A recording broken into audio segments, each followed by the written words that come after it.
జరపాలని చెప్పి మీ ద్వారా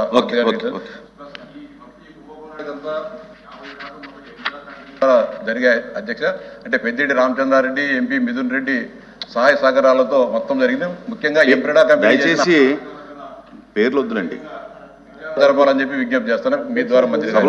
పేర్లు ఎందుకు? గత ప్రభుత్వంలో గత మంత్రులు అన్నాడు, తప్పేం కాదు. పేర్లు ఎందుకు ప్రతిసారి? Okay. Question number 13427 deputy CM గారు. అధ్యక్ష శ్రీ వంకా రవీంద్రనాథ్ గారు అడిగిన ప్రశ్నలు అధ్యక్ష. ఒకటి, దేశంలోనే ఎలక్ట్రానిక్ వ్యర్థాలను ఉత్పత్తి చేసే 3 అగ్ర రాష్ట్రాల్లో ఆంధ్రప్రదేశ్ ఒకటి అనేది వాస్తవమేనా? ఈ ప్రశ్నకి సమాధానం అధ్యక్ష లేదు. ఇది ఉమ్మడి తెలంగాణ రాష్ట్రాన్ని కలుపుకుంటే అది ఏదైనా 3వ స్థానంలో తెలంగాణ ఉంది, ఆంధ్రప్రదేశ్ లేదు అధ్యక్ష. 2, అయితే రాష్ట్రంలో ఎలక్ట్రానిక్ వ్యర్థాలను సక్రమంగా తరలించేందుకు ప్రభుత్వం తీసుకుంటున్న చర్యలు ఏమిటి? ఉత్పత్తిదారుల ద్వారా అందించబడిన దేశవ్యాప్త విక్రయాల డేటా ఆధారంగా జాతీయ స్థాయిలో ఎలక్ట్రానిక్ వ్యర్థాల ఉత్పత్తికి సెంట్రల్ పొల్యూషన్ కంట్రోల్ బోర్డు అంచనాల ప్రకారం ఆంధ్రప్రదేశ్ రాష్ట్రం 12వ స్థానంలో ఉందని పేర్కొనడం జరిగింది. దానికి అనుబంధంగా నకలు కూడా జత చేయడమైంది.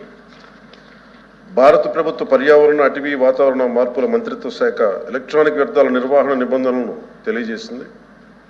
ఆంధ్రప్రదేశ్లో 1 ఏప్రిల్ 2023 నుండి ఇప్పటి వరకు అమలు చేయబడుతుంది. ప్రస్తుతం ఎలక్ట్రానిక్ వ్యర్థాలను తరలించడం, రీసైకిల్ మరియు శుభ్రం చేయడానికి ఆంధ్రప్రదేశ్ రాష్ట్రంలో 6 ఎలక్ట్రానిక్ వ్యర్థాల రీసైక్లర్స్ వ్యర్థాల సేకరణ కోసం నమోదయ్యాయి.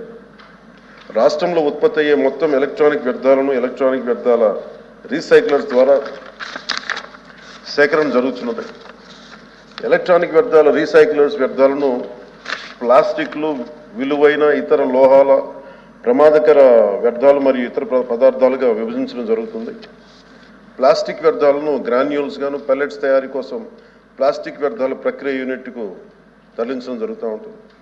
ప్రీ ప్రాసెసర్లు, కో ప్రాసెసర్లు, ట్రీట్మెంట్, స్టోరేజ్, ప్రమాదకరమైన వ్యర్థాలను తరలించే సౌకర్యం, environment protection training, treatment, storage and disposable ఫెసిలిటీకి తరలించే సౌకర్యం ఉంది అధ్యక్ష. ఎలక్ట్రానిక్ వ్యర్థాల రీసైక్లింగ్ యూనిట్ల ద్వారా విలువైన ఇతర లోహాలు సంగ్రహించడం అవుతుంది. మరి ఇనర్ట్ మెటీరియల్ తరలించడానికి తదుపరి శాస్త్రీయ ట్రీట్మెంట్ కోసం టీఎస్డిఎఫ్కి అంటే ట్రీట్మెంట్, స్టోరేజ్, డిస్పోజల్ ఫెసిలిటీకి దీన్ని తరలించబడుతుంది. మరిన్ని వివరాలన్నీ అనుబంధంలో జత చేయండి.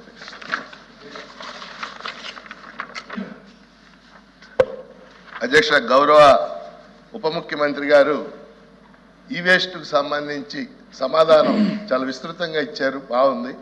అంటే ఆంధ్రప్రదేశ్ ఈ వేస్ట్లో 12వ స్థానంలో ఉందని వారు చెప్పారు అధ్యక్ష.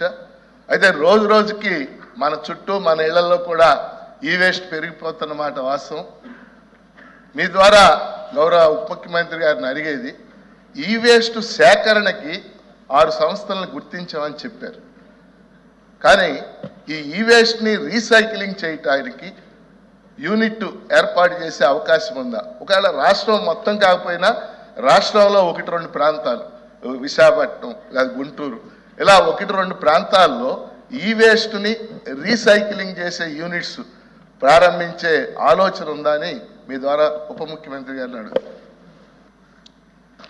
అధ్యక్ష, ఈ ప్రస్తుతానికి మనకు 6 ఉన్నాయి అధ్యక్ష. దాదాపు 4 రాయలసీమలను, 1 శ్రీకాకుళం, 1 విశాఖలో ఉన్నాయి, ఇంకొకటి తిరుపతి, అనంతపురంలో 2 ఉన్నాయి, కడపలో 1 ఉన్నాయి. ఇవి కాకుండా గౌరవ సభ్యులు అడిగినట్టుగా ఇది ప్రతి జిల్లాకు కూడా అవసరం ఉంది భవిష్యత్తుకి మన పెరుగుతున్న ఈ వేస్ట్కి సంబంధించి. ఖచ్చితంగా దీన్ని మరిన్ని యూనిట్లు వచ్చేలాగే చర్యలు తీసుకుంటాం. అలాగే ప్రైవేట్ పార్ట్నర్స్ తోటి private partners can establish units అధ్యక్ష. ప్రస్తుతానికి 6 మంది ఉన్నారు. ప్రైవేట్ పార్ట్నర్స్ తోటి మరి అన్ని జిల్లా కేంద్రాల్లో ఉండేలాగా దీన్ని ముందుకు తీసుకెళ్తాం. మెయిన్ టౌన్స్ అండి, మెయిన్ టౌన్స్లో బాగా పెరిగిపోతుంది. ప్రతి టౌన్స్లో అవును, urban area. Question number 13423 minister for civil supplies. అధ్యక్ష,